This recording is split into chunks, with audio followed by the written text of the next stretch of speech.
સુરતમાં કલા રસિકો માટે Nanpura Dilip Paresh rotary hall rotary art gallery ખાતે કલા પ્રદર્શનનું આયોજન કરવામાં આવ્યું છે, જેનું શનિવારે ઉદ્ઘાટન કરવામાં આવ્યું હતું। આ કલા પ્રદર્શનનું આયોજન 28 ડિસેમ્બરથી 2 જાન્યુઆરી સુધી કરવામાં આવ્યું છે। મયંક કાપડિયાએ જણાવ્યું હતું કે દર વર્ષે ડિસેમ્બરમાં બધા કલાકારો ભેગા થઈને અલગ કૃતિઓની રચના બનાવીને અહીંયા પ્રદર્શિત કરીએ છીએ। આ વખતે પણ ઘણા બધા વિષયોને લઈને આયોજન કરાયું છે, જે એક્ઝિબિશન 2 જાન્યુઆરી સુધી ચાલુ રહેશે। અજીતભાઈ એમ ચૌધરી માંડવીથી અમારું આ સ્પર્શનું જે આપણે મયંકભાઈએ કીધું તે પ્રમાણે અને અમે બધા વનસ્થલી કલા મહાવિદ્યાલયના જે 1982 થી 86 સુધીના જે અત્યારે બધા ભેગા થયેલા છે એ અમે અવિરતપણે આ ડિસેમ્બરની અંદર આ એક પ્રોગ્રામ અમે કરીએ છીએ અને ભેગા પણ થઈએ છીએ।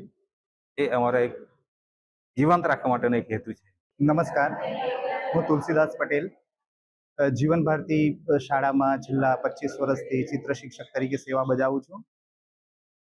સ્પર્શ ગ્રુપમાં જોડાયા પછી પ્રથમ વખત જોડાઈ રહ્યો છું અને મારા વારલી શૈલીના ચિત્રો અહીં રજૂ કર્યા છે। વારલી શૈલીની અંદર ખાસ કરીને પ્રાકૃતિક શૈલી છે અને ગ્રામીણ લોકજીવન પર વાતો થતી હોય પણ એક નવતર પ્રયોગ કરી પ્રવર્તમાન પ્રસંગો ઘટનાઓને કંડારવાનો પ્રયત્ન કર્યો છે।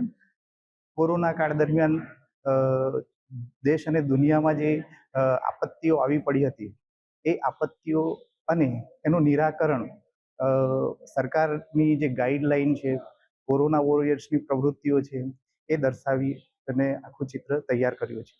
હું મયંક કાપડિયા અને મારા સાથી મિત્રો લગભગ બધા જ રિટાયર થઈ ગયેલા છે અને એક દિવસ એવું વિચાર આવ્યો કે સર્જન યાત્રા આપણી ચાલુ રહેવી જોઈએ અને સ્પર્શ કલાવૃંદનું અમારે એક શરૂઆત કરી સંસ્થાની અને દર વર્ષે ડિસેમ્બરમાં અમે બધા કલાકારો ભેગા થઈને અલગ અલગ કૃતિઓનું રચના બનાવીને અહીંયા પ્રદર્શિત કરીએ છીએ।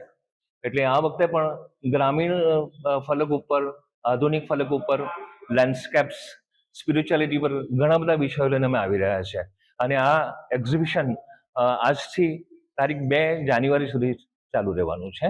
આપ સૌને પધારવા હાર્દિક નિમંત્રણ છે। નવું એક વારલી પેઇન્ટિંગ અને એક ગ્રામીણ શૈલી જે ભૂલાતી જતી જાય છે એ તમને સામે દેખાશે। એ શૈલી બહુ જ જોવા મળતી હોય છે અને એને પાછી અમે જીવતી રાખી છે અને એ પ્રયત્ન અમારો જીવનભર રહેશે કારણ કે બહુ જ જૂજ જોવા મળે છે। રિયાલિસ્ટિક પેઇન્ટિંગ સામેની દિશામાં અજીતભાઈ ચૌધરી કરીને અમારા કલાકાર છે, એમણે સર્જન કર્યું છે। શહેરીજનોને મેસેજ છે કે આ કલાકારોને પોંખવા માટે આપ સૌ પધારો અને અમારી કલાને જીવતી રાખવા માટે આપ પણ અમને સહકાર આપો એવી હાર્દિક યાચના પાઠવીએ છીએ। અમે પ્રાર્થના કરીએ છીએ કે આપ પધારો, અમને પ્રોત્સાહિત કરો।